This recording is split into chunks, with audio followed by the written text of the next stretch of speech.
Coming up on Theater Talk. We know where the focus should be at all points. And if you move a muscle and it's not your turn, it ruins the balance and it ruins the comedy. Does Jerry Zaks ever have to say, you're all the time? This episode has been adopted by CHAPPY and Melissa Morris.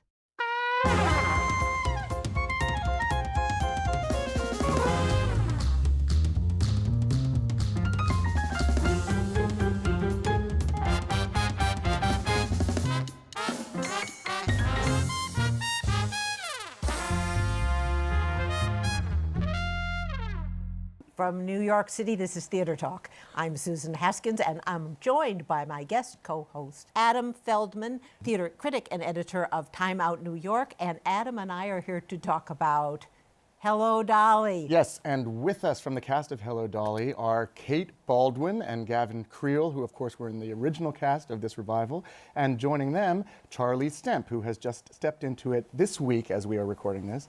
Welcome, all of you. In the role of Barnaby. In the role of Barnaby, Cornelius Hackl's sidekick in the show. I'm Barnaby Tucker's sidekick. Fair point. So, Charlie, here's my question. You've only just arrived in the show. You've only been doing it for a few days, I know, but how long has it taken you so far to prepare for it? How long have you had to put together this performance? Well, back in the autumn, I kind of came over for a couple of days and watched the show a few times and had a little practice of certain things. But really, most of it's been over the last week before we started, really, kind of getting it all together. Because it's one thing going over the scripting, going over, the dances, but it's very different when you're in a room with, these lovely people. It's obviously a very different atmosphere. So. How did you come into this production? What was the process? The process, luckily for me, was I got a call from my agent who said to me, "Do you want to go to Broadway?" And I said, "Absolutely, yeah." and then I, within 2 or 3 weeks, the job was booked, and now I'm here. So it's been a very quick and crazy. So you didn't process. audition? No, luckily enough, I didn't. Because although you are new to us here in New York, my understanding is that you have appeared and starred in a number of West End productions, including Half a Sixpence. Half a Sixpence. Because it sounds like a parody title yes. that an American would make of a West End musical, but you starred in that, yes? Yes, I did. Originally, the show was played by a guy called Tommy Steele, which is I'm old enough to remember, 60s. yes. And he came to Broadway, so the show actually came to Broadway as well. It was a huge hit, yeah. Yes, huge hit. And then it was a kind of revamp of an old show, and we did a lovely stint in Chichester and then in London, and it finished. And as we were finishing, I got the call about coming to join you all here. But in between, you did a holiday show. I did, yes. I did a pantomime, which is a very British thing that happens in most of the theatres across the country through the Christmas period. And I did one called Dick Whittington, which is based on a young man trying to rid London of rats. Oh, that's a very famous folk tale. Now, Kate and Gavin, did you originally have to audition for this production when Hello, Dolly with... I'm the only one who had to audition. I don't think you had to. Well, I'd worked for one of our producers, Scott Rudin, for 3.5 years in Book of Mormon, so I had a really good relationship. And I'd done La Cage with Jerry, so I knew the team. I was very lucky but I would have gone in. I knew that you were cast when I went in. And well, you had a very competitive role. I mean, I would think every actress. Oh, they were all there. All my friends. Yeah, all my friends were there. We were like, hey, how you doing? Hey, how you doing? And I honestly looked at the group of ladies. I was like, no, I'm not gonna get this. No way. Because sometimes I play casting director, and I think, ooh, they'd be really good at this. Yeah. And I went in, and I remember that day because I had picked out the wrong dress. I thought I was picking the. I'm a mother. We were buying a house. There was a lot of other things going on in my life. I was like, yeah, I'm get the green dress. I didn't get the green dress. I got the blue dress. The blue dress was not the right dress. Why is that the wrong dress? Because it just slit all the way up the side. And I thought, oh, this is not Irene Molloy at all. What am I thinking? And I walked in, and Jerry said, hi, how are you? You look great. And I went, oh, okay, I think this is going to work. This is going to work just fine. And I read the scenes, and I did the song, and they said, will you wait outside for a little bit? And I said, sure. And I went and talked to my friend Michelle Pock for a while. And then I went back in and did another scene, I think, an additional scene. Got back on the subway, went home, and got a call, hey, would you like to do Hello? That fast? That quick. That's so you great. Nailed it. You nailed it. And I know really for sure, I had really talented friends who were called back for callbacks, and then they got calls that said, oh, callbacks are canceled, they found someone, and we didn't know who it was. Wow. That's And- amazing. Yeah. And then I texted you. I just said, hi. Bravo, Like, blew my mind, bravo. yeah. So when a new person comes into the show, in this case, Charlie, how much, I mean, is there hazing? Is there, how much? Because like, often, you've been doing the show for eight or 9 months or Yeah. longer. Right. Yeah, we started rehearsals a year ago, so Yeah. 9 months of Yeah. shows or so. Yeah. So, I mean, how much time do you get to work together? I mean, you are already performing it, but I understand you have rehearsal right after we tape this, so you're Yeah. it's still an ongoing process. What's the process of finding a new performance within an existing show like that, and how much do you get to help shape that? It's kind of a new thing now, of being in a show that's successful and wonderful, and then to say goodbye to somebody you love very much. Or a few people that you Several love very people, much. yeah. We lost. Like they're all on other Broadway shows. You're losing that little player, Bette Midler. Yeah, Right. that Spitfire. Yeah, we lost 4 principals, right? Yeah, And 4 so principals there and 3 are wonderful ensemble 9 members. principals in the show, so it was almost half. Yeah. So I remember the very first day of going in to rehearse with, I don't even think you were here yet. No. So Michael was filling in for you, but meeting Molly and seeing Victor and Bernadette for the first time, and going into that rehearsal space and going, oh, wait a minute, I'm in the minority here of You're the the people cast, who've yeah. done it previously. They've all been rehearsing this show together and have a version of it, a wonderful version of it that I now have to put myself into. Well, if they were rehearsing together, Yeah. who was you?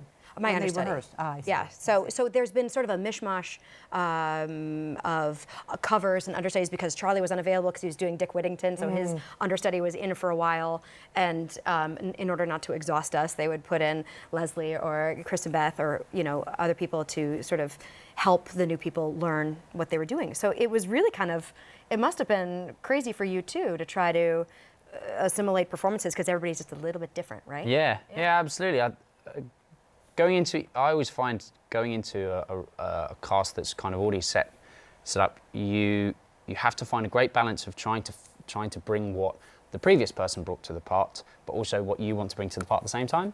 So, these guys were so wonderful at, and so is Jerry at trying things, can I try this? Or, can I try saying it like this? Or can I try coming in from this side instead of this side? And everyone's so welcoming. And I think that's quite rare in a show that's had a cast change, because normally it's very much stand here, this gets a laugh if you say it like this. Well, how much leeway do you have to add new material or new sort of specialty points for the things that you do? We've done quite a bit over the last couple of days. Charlie's a fantastic dancer, and Taylor's a great dancer too. But Taylor, who was Taylor Trench, Taylor Trench. yeah, who's going to be dear Evan Hansen. Yep. He's not. Evan He's going to Hansen. dance so well in. I know. Tours, jumps, Wild Wild pirouettes. sobbing, Totally while knows. crying Sobbing the and whole dancing. time. Yeah, With the yeah, arm yeah, raise. yeah. But they wanted to capitalize on Charlie's ability in that and just try something new, and it was really fun. They switched a couple things in dancing, the song dancing, and it's neat to see that the creative team and the producers are up for not setting something in stone and allowing somebody new to have a life, because I replaced in London in Mary Poppins, and being an American coming into a British company and being the only person changing, which is what Charlie's doing in that way, you just sort of assimilate. And I just keep saying to myself, when you ask like, what's it like? It's not anywhere near done yet. I'm like, just to sit back and see, I want to meet Charlie's energy and understand what scenes are like with Charlie, because we're like a team out there together. And I had 10 months of performances, 9 months of actual performances and 4 weeks of previews with Taylor, and it took us a while to find our rhythm, and then people would give you compliments, and that's the worst. When they say, oh my God, you have such amazing chemistry. You can't make chemistry. You just have to like stay open to it, for me, I think. And with Charlie, it's like so easy because he's such a lovely guy. I don't know what you find with Molly, is lovely as well. But you have a love affair with Beanie and Totally, but I was so excited the very first time we had an audience because I saw what Molly was doing. Molly, and your new Molly Molly Griggs. Griggs, the new Minnie Fay, and the audience was responding to her, and I was watching her sort of process it because she'd done it in a rehearsal room where everybody knows all the jokes, and and everything was landing. And there's this moment when we're both sort of like shoved into a little workroom backstage where there's just a little curtain, and we have to whisper because you guys are on stage. And I was like, you are killing it. This is so exciting. And I saw her get excited and thrilled for the first time, Broadway debut, and stuff that she'd been working on in the room but didn't know if it would land or not. And then there it was. It did. Yeah, and it was it's such a thrill to watch that happen. I want to ask you, we have to get you to rehearsal, so we don't have all that much time left. But I had the good luck of seeing your production, your initial production with Bette Midler twice. And the second time I timed how long it was between the end of Act 1 and when Dolly reemerges, and I believe it was 45 minutes, and you were carrying, it's a long time, and you were carrying, you come back from the intermission, and then it's your show for elegance for a good long time. And I wonder two things. I mean, there's that energy there, but I also wonder, she's putting on her costume, but is that built into the show, that big time? I absolutely think, not to take new writing to task, but no. There's more shows now that have the actor on stage for 90%. We were talking about this with Half Sixpence, where they're out there for a long time. They're singing so many songs. We saw it when I saw it in Millie, when Sutton was like, "Oh my gosh," it's more of a new thing to have. I think the old shows really, really well crafted. There's two sets of supporting characters in our show, and that's not necessarily just because we want to see more stories, which we do, and it's exciting, and it's the source material. But it gives you opportunities. Thornton Wilder wrote, whoever's playing Dolly Levi or whatever, it gives time for you to, it's great to reconnect with the cast, take a breather, get off stage. I mean, little Taylor out there and Dear Evan Hansen, I don't think he leaves the stage. I just go, how do they do that? But they give Dolly plenty of time, some good time, and then you shine. You're out there. Well, but are you allowed, this is, I guess, I don't know if you can answer this question, but when you're in a show like this that is marketed and built around a star performance, an over-the-title star performance that everyone is very excited to see, are you allowed to sort of go all out in all of your scenes, or is there some sense of calibration within the production about how much you can do and how much focus you can be perceived as taking? Well, the hat shop scene, which if you've seen the show, you know is a farce, right, is very specifically and minutely calibrated so that we know where the focus should be at all points. And if you move a muscle and it's not your turn, it ruins the balance and it ruins the comedy. And if you want to have your team worked well together and have the laughs come as they should, you have to know when it's your turn and when it's your turn to listen and watch. Does Jerry Zaks ever have to say, you're all the time? But that's the thing. You listen to that man in situations like that. Trust him 180%. He knows how to do it, and you're just part of it. But she's a genius. I'm going to say real quickly, she's a genius because I spend so much time. Do you watch her tonight? I watch Kate watching, and she's completely invested, completely honest, but also exactly sending the energy is coming out of her directly to where it needs to go. Wow. It's a masterclass. Well, no. Oh, it is. Thank you very much. You're very, very sweet. You're very sweet. Yeah. But it is that thing of directing the audience's focus too. This person's doing this bit now. You need to watch this in order to have that. And David Hyde Pierce was so good at that. I feel like I learned so much just by watching David. Oh, I'll bet. Because he was a master at telling you where to look too. And so that's why it's so fun to have Victor and Bernadette come in and to have them and Charlie and Molly too, and have them as a part of that. And you see the craft of it.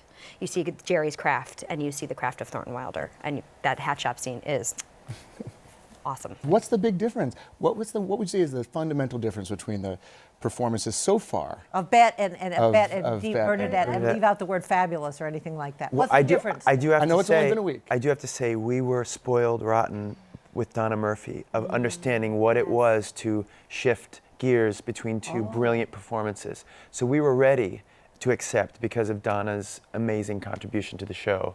So I was ready for it. And Bernadette isn't doing, she's just honest and pure. And full, and giving you every color you want. You know, it's all in there, and that's what a role like Dolly Levi allows you to do, right? But she brings all of everything you love about her to the forefront. Right, and we have to tip our hats to Jerry Herman, You bet. Oh my Made gosh. that Always. film. Oh my Absolutely. gosh. Yeah. Absolutely. And Michael Stewart.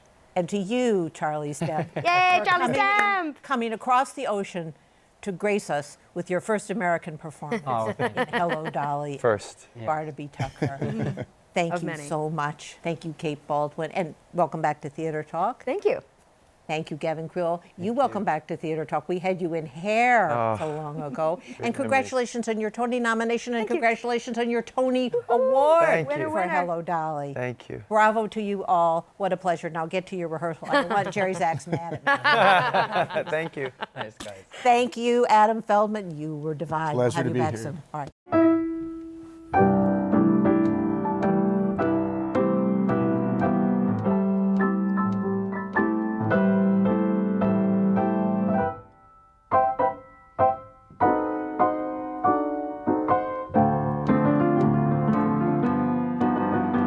I'm back here with Jesse Green, co-chief drama critic of the New York Times, to discuss what's coming off-Broadway in the winter-spring 2018 season.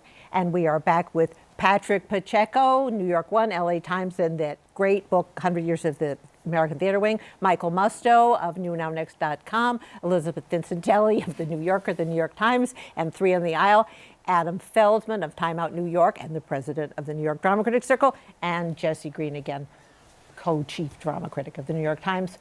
What's coming to off-Broadway that we're excited about? Well, we were talking in the last show about, I think you, Elizabeth, talked about, wouldn't it be great if Denzel Washington, instead of coming back in another classic on Broadway, came back in some brand new show by one of these young writers, you know, so or not so young, but alive.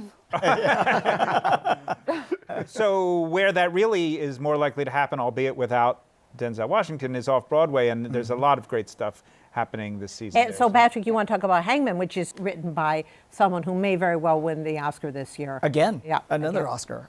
That's Martin McDonagh, of course, and it's his new play that's coming from Great Britain, from London, and it is about what it says is Hangmen. This is when they did hang people in the UK until about 1963. I think it's set in the early 60s when Harold Wilson, the Prime Minister, banned hanging and capital punishment. And this is kind of a typical melodramatic, violent, crazy drama that got very good reviews and very funny, of course, because it's black comedy. Martin McDonagh's specialty, which we saw in his film Three Billboards Outside of Ebbing, Missouri. And it's playing at the Atlantic Theater even as we speak, probably, and with rumors of a Broadway transfer. Totally sold out almost the minute it was announced. But it's hot, and really looking forward to this one. Why don't we just sort of go around and begin by asking give a pick. something that each of you is particularly looking forward to. Jerry Springer, the opera, I saw like a presentation years ago, and it was raunchy and funny, and also took some of the characters seriously. It had a couple of great knockout songs, so I actually liked it. I haven't seen it, and I'm terrifically eager to see it. It is, in fact, in the first act, basically a replication of a fantasy version of an episode of the Jerry Springer Show. And then at the end of that first act, I won't give it away, but in the second act, he's sort of fighting with the devil. Well, I was actually also going to say ahead. Jerry Springer, but I'll pick something else. I'm really looking forward to a show called Returning to Reims, which is going to be at St. Anne's Warehouse in February, kind of long run for them. And it's directed by Thomas Ostermeyer, who did a fantastic Richard III last fall. And it stars Nina Hoss, who's one of Germany's premier And was just actresses. in... She was in Homeland. Yes, She's that's it. playing the agent Astrid on Homeland. And the play is a German production, but they're doing it in English. It's a very interesting play, and she brings a lot of her own personal life in it. She talks about her real father in it, and the way they bring it up is very clever and very well done. So she wrote it as well as stars in it? Well, it's based on memoir, on a French memoir, but which has no part for a woman in it. And she wanted to do it, so they came up with this very interesting concept to give her a part in the show. It's actually, it doesn't feel forced at all. It's very well done. And then it kind of goes away a little bit from the book in the second half of the show. It's just a really, I saw a video of the premiere in Manchester, so they're kind of bringing it over. I think it will really resonate with people in the Trump era, I would say. And a lot of the themes also will be familiar to people who have read Hillbilly Elegy, So Very if good. you know that book, it really is going to. It's really about what happened to families. Yeah, how when you lousy grow up. things are here now for people. It's a very thought-provoking show. I'm looking forward to it. Adam. Well, in addition to those already cited, I'm excited. SoHo Rep, which was kicked out of its headquarters in Soho a couple years ago and has been struggling to find a new place, is actually moving back into that same complex. And the first play that they're doing there is something called Is God Is. And it's described as an Afro-punk Western, and I'm very curious as to what that can mean. And the play won when Philip Seymour Hoffman died, they established a very lucrative playwriting prize in his name. And this is the one that won that. This is the playwright who won that prize in 2016. The second time that it was given, the first time was The Wolves. Right. And so that seems like a pretty good record so far. And I'm very curious about how this play is going to come about. Also a play called The Amateurs, which is... Oh, that was mine. Oh, no, go ahead. But it's Jordan Harrison's new play, and he wrote Marjorie Prime, and it has what looks to me like an extremely promising cast. And at least at the beginning, it seems to be about a troupe of actors in the 14th century struggling to deal with the realities of the Black Plague, although I think it goes in other directions from there. That's at the Vineyard. At the Vineyard, yes. How about you, Sue? I am looking forward to Our Lady of 121st Street by Stephen Adly Gurgis at the Signature Theater. It's his season, but this is going to be directed by Felicia Rashad. And to me, the combination of Stephen Adly Gurgis and Felicia Rashad, I cannot even comprehend. And so I'm dying to see it. She is a very elegant, austere presence to me, and he is the most down-to-earth person in the world. So it's a stylistic It's a stylistic contrast combination, which is going to be fascinating. Didn't she replace? Yes, yes. Isn't there like a kind of last minute? Yes, and I don't remember who or why. Let's make something up, shall we? She replaced Bernadette Peters. That's right. Great actress in As Dolly she did now. in Into the Woods. Bernadette is in Hello, Dolly, and she was unavailable for the direction. No, one of the great actress theater people of our era. And I'm interested in all of these shows that we've mentioned, but I want to point out there's a nice combination of two plays, one called Kings and one called Queens. Kings is at the Public Theater. It's a new play by Sarah Burgess, who wrote Dry Powder a couple years ago. Tommy Kail directed, and was I think her first play, and was quite a good first play, and I'm really eager to see this And he's directing this one too? Exactly. This one also has a promising cast. But and as all plays do, has a promising cast. And then Queens, which I'm terrifically excited about at Lincoln Center Theater's LCT3 space at the Claire Tao, is a play by Martyna. Is it Majok? Do we know how to say her last name? Yeah, I think it's Majok. Martyna Majok, who wrote last season's play Cost of Living, which we were talking about earlier, which was a terrific play about two people with disabilities and two people who care for them. Went in very unexpected directions with that story, and previously had a great play called Ironbound. And this one, I've now forgotten even what the plot description was. Sometimes Off-Broadway, all you need is the name of the play, and sometimes the name of the or the Wacky actors, Kids. like Relevance But with that- Jane Howdeshell and Pascal Armand. And do we know what we know a little bit about It's a what that- generational conflict. Right. You can Set- fill in. She's set a on great campus. lady. I think she's a a great kind of- writer or something. I think she's a kind of older, established feminist. That's it. And then we have I'm going to say in quote, a social justice warrior, Right. like I'm younger hearing, campus. I'm hearing about a lot of original plays here, which is not something we heard last week when we talked Right. about Broadway. Well, That's exactly. the point. Yeah. Exactly. And some of these will filter their way to Broadway, I'm Yes. sure. But I think that's- Broadway, for better or for worse, virtually 100% known entities in some way or the other. Well, Whereas I- this, we're curious. I mean, it's going to filter. I mean, Yeah. I believe that Lobby Hero and Three Tall Women, that is their Broadway premiere. Yes. Yes. Yeah. So, it'll take maybe 30 years. hopefully it won't take 20 years. Well, I for think Martyna Hangmen will be Majok. on Broadway before the end of this year, even Yeah. though we're going to be seeing it off Broadway. Sometimes it takes years to get off Broadway. Jerry Springer, Yeah. Right. Yeah. has taken all these years to get from. Well, more now, than 10 years was to get that, off why Broadway. was that? Why was that? Well, it played in London. There was talk of a transfer, and then the timing was wrong. And Well, they did a 2008. I saw that Carnegie Hall with Harvey Keitel, yeah. who was terrible. Well, be that as it may, what was the problem with bringing the show? It was finances. Oh, They lost because, their investor. Now, someone said to me that it was so very lewd that maybe that Well, was there the was a problem. scandal in England brought on by the conservative religious folks, you know, but well. It was sued for blasphemy. so maybe and it that took scared years in the off some courts, people. and I don't I know. mean, I seem to remember it being so mild compared to the. It's not that mild. Well, I mean, I just compared listened to it to again what because we were you- writing a piece about it, and it's challenging. You know, I can see why people would take offense. But as much as, well, I don't want to cut off the discussion of seen new too much plays German off-Broadway in theater. case you have another one that you... No, it was just relevance. Anything that Jane Howdishell is Yeah, in exactly. is good in my But book. there's also often at BAM and at St. Anne's we're seeing, you know, new interpretations of things we may already know, and there's a couple of those I'm looking forward to. Also, there's a Carol Churchill play called Light Shining in Buckinghamshire. Oh, somebody say that English town for me, please. Buckinghamshire? Buckinghamshire? How do Buckinghamshire? Buckinghamshire. At New York Theatre Workshop, which was done here quite a number of years ago. I did not see it. I feel like I'm a Carol Churchill completist, so I really want to catch Even the it. one with the hats. I will watch it. I love I that. love one. the That's one of my hats. favorite. Far Away. That's one of Yeah. my favorites. Love the of all hats, time. but that Away. play. Whoa. Yeah, I agree with Love the Adam. hats. And there's Anthony Sher is doing King Lear. Oh my God. Okay, really, are you excited about that? Because I saw that announcement and I was thinking, Jesus, why? Well, I wish it weren't King Lear, but I'd like to see Anthony Sher. Pretty good. Yeah. Lear is a pretty good play. I'm going to Pretty go out on a good. limb All right. and Pretty say. good. Well, would you go for Jeremy Irons and Leslie Manville in Long Day's Journey and Tonight? If I can't interest you in...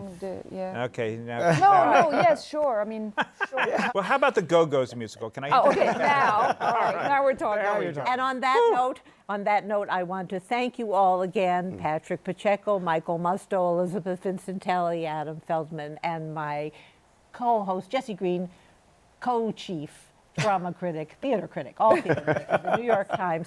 Thank you, everyone, and I look forward to seeing you all again. 4 of you are my co-hosts now. You'll be here. Thank you. We'll see you next week. Our thanks to the Friends of Theater Talk for their significant contribution to this production. Theater Talk is made possible in part by the Frederick Loewe Foundation, the CORY and Bob Donnelly Charitable Fund, the NOEL Coward Foundation, Carrie J. Fries, the Dorothy Strelson Foundation, and the New York City Department of Cultural Affairs. We welcome your questions or comments for Theater Talk. Thank you,